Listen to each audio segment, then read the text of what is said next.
Bismillahirrahmanirrahim. Bayangkan satu peristiwa yang terjadi di masa Rasulullah Sallallahu Alaihi Wasallam. Hari itu suasana di sekitar pemakaman begitu hening, namun haru terasa begitu dalam. Rasulullah Sallallahu Alaihi Wasallam bersama dengan para sahabatnya tengah mengiringi jenazah seorang tokoh besar, yaitu Sa'ad bin Mu'adz. Beliau bukan orang biasa. Sa'ad adalah pemimpin suku Aus, salah satu sahabat terdekat Nabi SAW. Namanya sangat harum karena keteguhannya membela Islam dalam perang-perang besar. Bahkan ketika Sa'ad wafat, langit dan bumi seolah menggema menyambut kepergiannya. Rasulullah sallallahu alaihi wasallam bersabda, "Arsy Allah bergetar karena wafatnya Sa'ad bin Mu'adz." Hadis riwayat Bukhari dan Muslim. Betapa luar biasanya kemuliaan seorang Sa'ad bin Mu'adz. Namun ada yang mengejutkan. Saat jasad Sa'ad diletakkan di liang lahat, Rasulullah mendadak bertasbih dan bertakbir panjang.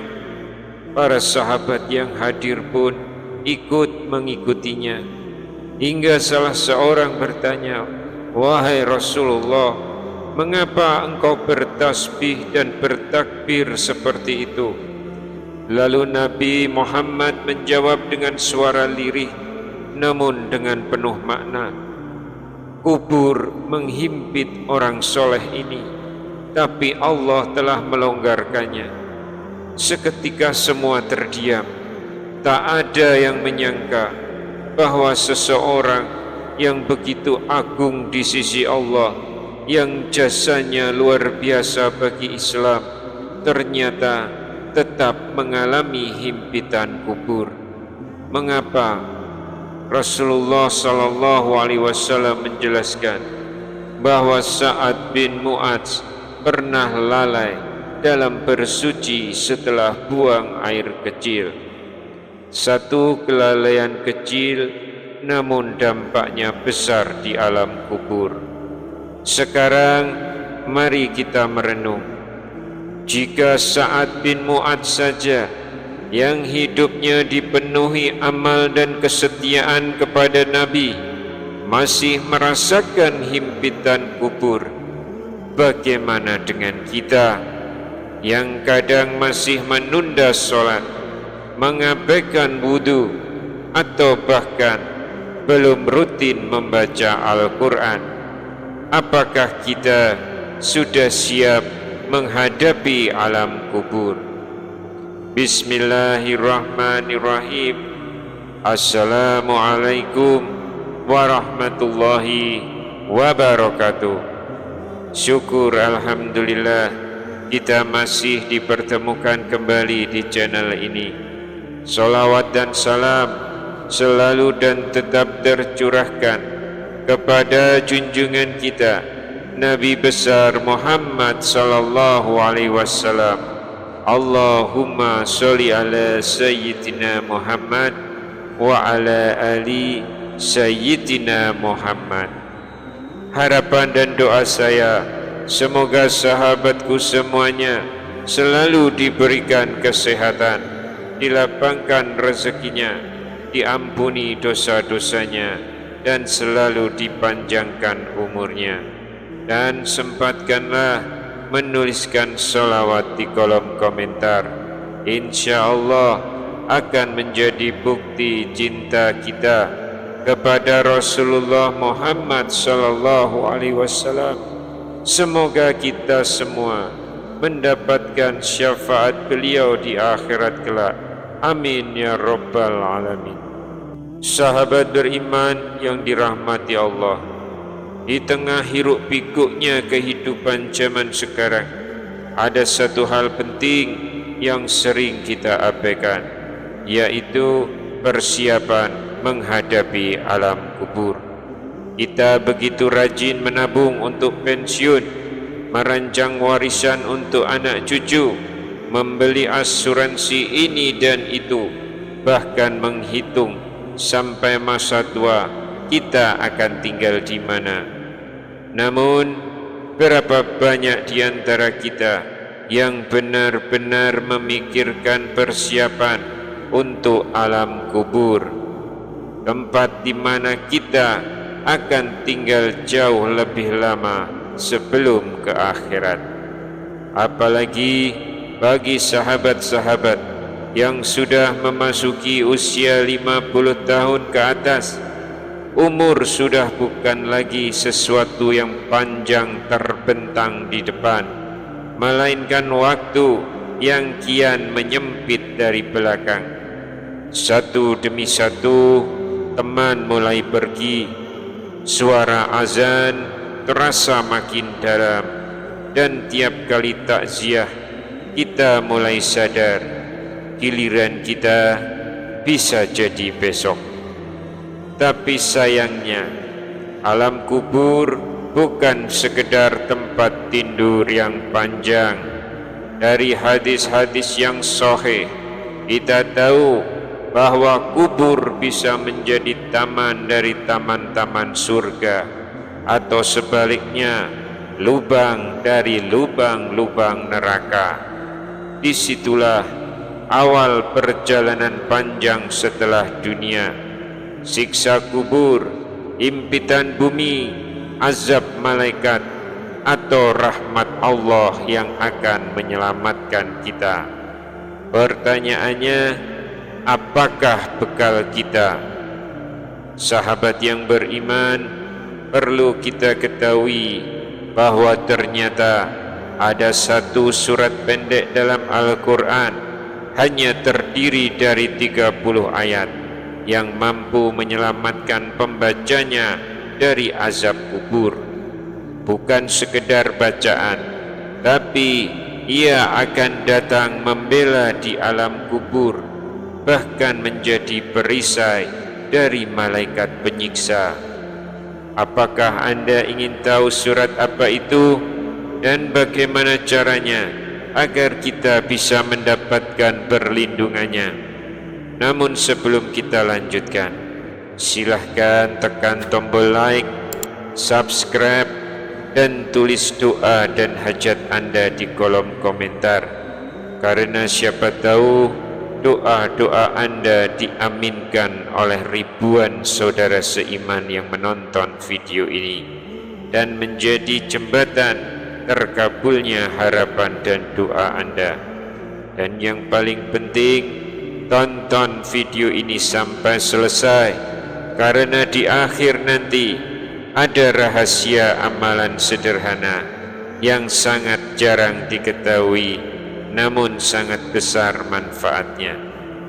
Saudaraku sekalian yang dirahmati Allah, surat yang dimaksud tadi adalah surat Al-Mulk, surat ke-67 dalam Al-Quran, yang terdiri dari 30 ayat dan termasuk dalam kategori Makkiyah, yaitu surat yang diturunkan di Makkah.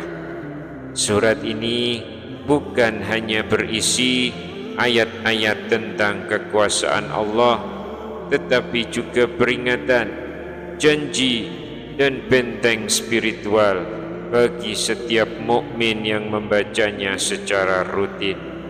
Rasulullah sallallahu alaihi wasallam bersabda, ada satu surat dalam Al-Quran yang berisikan 30 ayat yang akan memberikan syafaat kepada pembacanya sampai ia diampuni, yaitu surat Tabarakalladzi biyadihil mulk.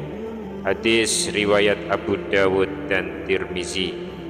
Ada sebuah kisah yang disampaikan oleh Ibnu Mas'ud dan Ibnu Abbas.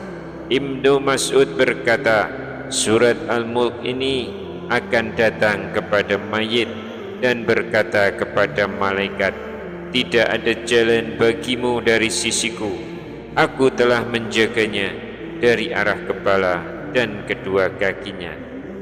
Sementara itu Ibnu Abbas radhiyallahu an berkata kepada seorang laki-laki, apakah engkau mau aku ajarkan satu surat yang sangat menggembirakan yang bisa menyelamatkanmu dari siksa kubur? Laki-laki itu menjawab, mau. Maka Ibnu Abbas berkata, bacalah surat Al-Mulk, ajarkan pula kepada keluargamu dan anak-anakmu, itu akan menyelamatkan dan melindungi mereka. Subhanallah. Sahabat beriman, mengapa surat Al-Mulk bisa menyelamatkan kita dari siksa kubur? Hal ini disebabkan karena isinya penuh dengan yang pertama, pengakuan terhadap kekuasaan Allah yang mutlak. Allah berfirman, yang menciptakan kematian dan kehidupan untuk menguji kamu. Quran Surat Al-Mulk ayat yang kedua. Kemudian yang kedua adalah peringatan terhadap siksa neraka. Allah berfirman, setiap kali dilempar ke dalamnya, penjaga bertanya, apakah belum pernah datang kepada kalian pemberi peringatan? Quran Surat Al-Mulk ayat yang ke-8. Lalu yang ketiga, janji balasan bagi orang yang beriman. Sesungguhnya orang-orang yang takut kepada Tuhannya, walaupun tidak melihatnya, mereka akan memperoleh ampunan dan pahala yang besar. Quran Surat Al-Mulk ayat yang ke-12. Lantas pertanyaan berikutnya, bagaimana cara mengamalkan surat Al-Mulk ini? Yang pertama, bacalah setiap malam sebelum tidur. Rasulullah SAW bersabda, surat Al-Mulk adalah penghalang dari siksa kubur. Hadis riwayat Nasa'i. Yang kedua, ajarkan kepada keluarga dan anak-anak. Surat ini bukan hanya menyelamatkan kita, tapi juga keluarga kita di alam kubur. Yang ketiga, tadabburi maknanya. Jangan hanya membaca, tapi juga resapi, karena ayat-ayatnya menuntun hati untuk lebih takut kepada Allah dan mencintai akhirat. Mari kita renungkan sebuah kisah pendek berikut ini. Di sebuah desa kecil di Jawa Barat, tinggallah seorang kakek yang sudah berusia 75 tahun. Setiap malam ia membaca surat Al-Mulk. Bahkan dalam kondisi sakit, ia bilang, saya tidak hafal banyak surat, tapi yang ini saya ulang terus tiap malam, supaya nanti di alam kubur saya punya teman. Beberapa bulan kemudian, ia pun wafat dalam keadaan tersenyum. Saat dimandikan, tubuhnya lembut, wajahnya pun bercahaya. Anaknya menangis dan berkata, Bapak selalu bilang, kalau kubur itu gelap, biarkan surat Al-Mulk yang meneranginya. Saudaraku yang beriman, hidup ini singkat, kuburan itu pasti, dan yang bisa menyelamatkan kita bukanlah nama besar, bukanlah jabatan, bukanlah gelar, tapi amalan yang sederhana namun istiqomah. Surat Al-Mulk adalah anugerah dari Allah. Hanya 30 ayat, bisa dibaca kurang dari 10 menit setiap malam, tapi keutamaannya mengalahkan banyak ibadah lainnya. Mulai malam ini, mari kita niatkan untuk membacanya setiap malam. Ajarkan kepada anak dan cucu kita, amalkan dan minta kepada Allah agar menjadikannya perisai di alam kubur nanti. Dan jika Anda merasa video ini bermanfaat, bagikanlah kepada orang-orang yang Anda cintai, karena siapa tahu satu share dari Anda menjadi sebab selamatnya seseorang dari azab kubur. Wallahu alam bissawab. Semoga Allah memberi kita taufik dan hidayah untuk mengamalkan isi dari surat Al-Mulk, menjadikannya sahabat di alam kubur dan syafaat di hari kiamat kelak. Amin ya rabbal alamin. Wassalamualaikum warahmatullahi wabarakatuh.